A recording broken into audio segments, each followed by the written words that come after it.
নষ্ট ঘড়ির কাঁটার মতো থেমে আছি। সময় চলে যায়, কিন্তু আমি পড়ে থাকি ঠিক আগের জায়গায়।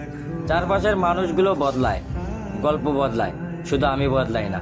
আমি দাঁড়িয়ে আছি এক অচল সময়ের প্রহরে, যেখানে আশার রঙগুলো ধূসর হয়ে গেছে। প্রতিদিন সূর্য ওঠে, আলো ছড়ায়, কিন্তু আমার ভেতরের অন্ধকারে কোনো আলোর ছোঁয়া পড়ে না। এই পৃথিবীর বুকে আমি যেন এক অপূর্ণ অপেক্ষা, যার কোনো গন্তব্য নেই, কোনো পরিণতি নেই। নতুন দিন শুরু হয়, কিন্তু আমার জীবনের ক্যালেন্ডারে দিনগুলো শুধু কষ্টের পাতায় লেখা থাকে। লোকজন বলে সময় নাকি সব ঠিক করে দেয়, কিন্তু আমার সময়ই তো বিকল। আমার সময়ই তো নষ্ট ঘড়ির মতো আটকে আছে। আমি যতই চাই নিজেকে বদলাতে, নতুন করে হাঁটতে, ভেতরের জমাট বাঁধা ব্যথা আমাকে বারবার ফিরিয়ে আনে সেই অচল মুহূর্তে, যে মুহূর্ত আমাকে আজও ছাড়েনি।